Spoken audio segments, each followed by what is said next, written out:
मुश्किलें नहीं हैं कुछ इस दुनिया में, तू ज़रा कोशिश तो कर, इरादे बदलेंगे हकीकत में, तू ज़रा हिम्मत तो कर। हेलो दोस्तों, एसएन स्टडी सेंटर में आपका स्वागत है। जैसा कि आप लोग देख पा रहे हैं, हम आप लोग के लिए आज एक नया टॉपिक प्रयाग क्या होते हैं और कौन कौन से प्रयाग हमारे भारत में हैं उसके बारे में बताने के लिए आप लोग के सामने उपस्थित हुए हैं। तो देखिएगा, जैसा कि मैंने बोला, मुश्किलें नहीं हैं कुछ इस दुनिया में, तू ज़रा कोशिश तो कर, इरादे बदलेंगे हकीकत में, तू ज़रा हिम्मत तो कर।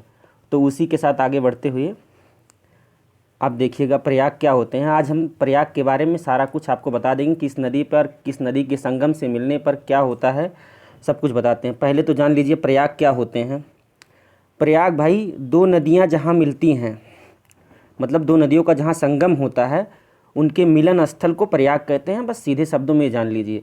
और एक और चीज़, दो नदी जहाँ मिलती हैं, अगर जैसे एक नदी इधर से आई, एक नदी इधर से, दोनों तरफ से आई, अगर जिस नदी की गहराई ज़्यादा होगी, मतलब मान लो इधर से ए नदी आई, इधर से बी नदी आई, अगर ए नदी की गहराई ज़्यादा होगी तो उसी नाम से आगे बढ़ जाएगी, ठीक है। और जहाँ मिलेगी, जिसकी गहराई ज़्यादा होगी, उसी नाम से नदी आगे बढ़ेगी।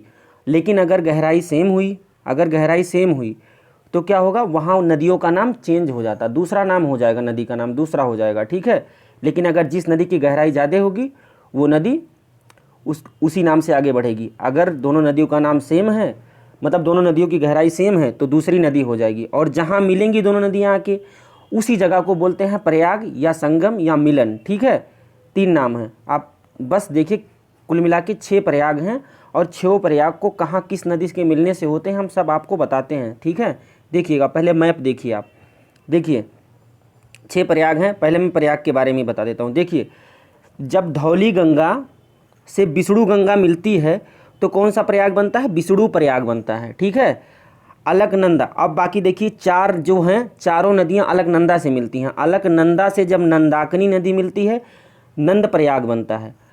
और अलकनंदा से जब पिंडार नदी मिलती है तो कर्ण प्रयाग बनता है, कर्ण प्रयाग। फिर अलकनंदा से अगर मंदाकिनी नदी आके मिलती है तो रुद्र प्रयाग बनता है उस जगह पे। और अलकनंदा से जब भागीरथी आके मिलता है तो वहाँ देव प्रयाग बनता है। और देव प्रयाग में क्या होता है, वहीं से अलकनंदा और भागीरथी के नदियों का संगम, मतलब संयुक्त रूप ही गंगा कहलाता है, गंगा कहलाता है। वहाँ से नदी का नाम चेंज गंगा हो जाता है। अब आगे बताता हूँ। देखिए इधर से विष्णु गंगा आई और इधर से धौली गंगा आई। विष्णु गंगा कहाँ से आई, विष्णु गंगा नीति दर्रा से निकलती है और यहाँ पे आती है, विष्णु प्रयाग में मिलती है। और धौली गंगा भी माना दर्रा से निकलती है, ठीक है, माना दर्रा ले सकते हैं, माना दर्रा से निकलती है और यहाँ आके मिलती है। तो देखिए दोनों नदियों की गहराई सेम है। यहाँ पे जब जहाँ मिली तो वहाँ पे तो विष्णु प्रयाग हो गया, लेकिन वहाँ से नाम चेंज हो गया। अगर धौली गंगा की गहराई ज़्यादा होती तो धौली गंगा के रूप में आगे बढ़ती, अगर विष्णु गंगा की गहराई ज़्यादा होती तो विष्णु गंगा के रूप में आगे बढ़ती। लेकिन गहराई सेम हो गई तो क्या हुआ, अलकनंदा, यहाँ देखिए मैंने लिख रखा है, ध्यान से देखिएगा, स्क्रीनशॉट ले लीजिए। अलकनंदा के नाम से आगे बढ़ रही है, ठीक है।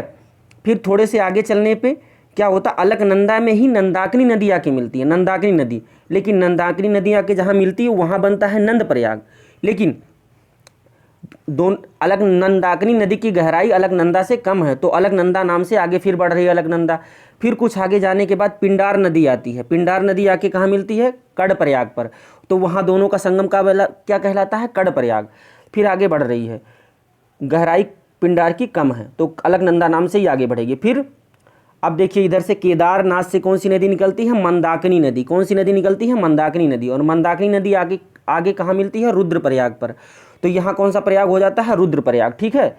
फिर भी गहराई ज़्यादा है अलकनंदा की तो अलकनंदा नाम से आगे बढ़ेगी, ठीक है। फिर इधर देखिए, उत्तर काशी के गंगोत्री ग्लेशियर से भागीरथी निकलती है और आगे चलती है, आके कहाँ मिलती है, देवप्रयाग में। कहाँ मिलती है, देवप्रयाग, ऋषिकेश, देवप्रयाग, इसी जगह पे।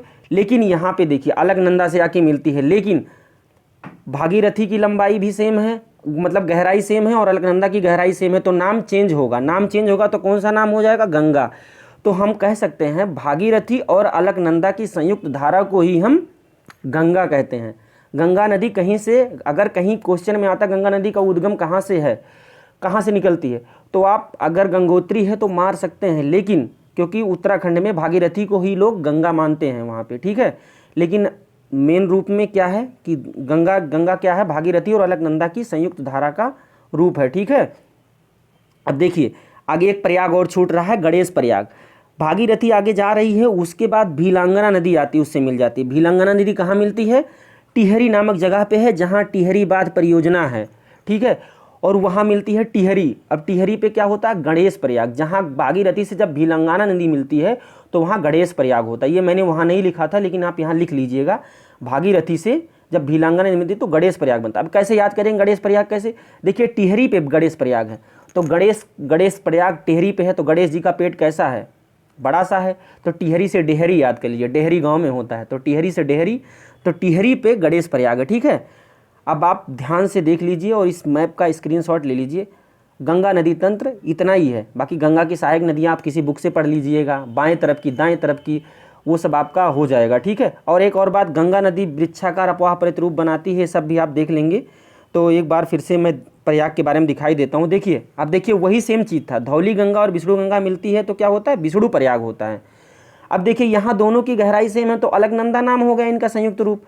देखिए फिर अलकनंदा से नंदाकिनी नदी मिली तो नंद प्रयाग हो गया, अलकनंदा से पिंडार नदी मिली तो कड़ प्रयाग हो गया, अलकनंदा से मंदाकिनी नदी मिली तो रुद्र हो गया, और अलकनंदा से जब भागीरथी मिली तो क्या हो गया, देव प्रयाग हो गया। और वहीं भागीरथी और अलकनंदा का संयुक्त धारा ही गंगा कहलाती है।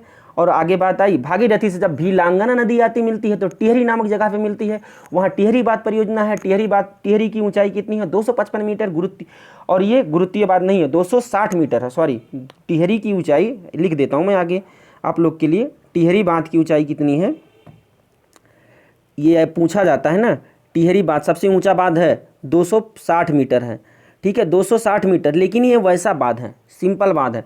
लेकिन अगर पूछे आपका गुरुत्वीय बांध पूछेगा, अगर गुरुत्वीय बांध सबसे ऊंचा गुरुत्वीय करके पूछ लेगा तो आप भाखड़ा बांध बताएंगे। भाखड़ा नागल नाम की जगह पे है तो भाखड़ा बांध है, इसकी ऊंचाई 225 है। लेकिन जब गुरुत्वीय पूछे तब, लेकिन वैसे पूछे सबसे ऊंचा बांध तो टिहरी बांध है, ठीक है।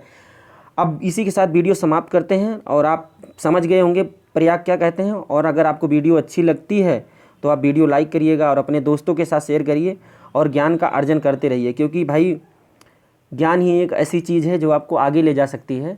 और पढ़ना और पढ़ाना ये सिलसिला हमारा जारी रहेगा, और बस आप पढ़ते रहिए। जय हिंद, जय भारत।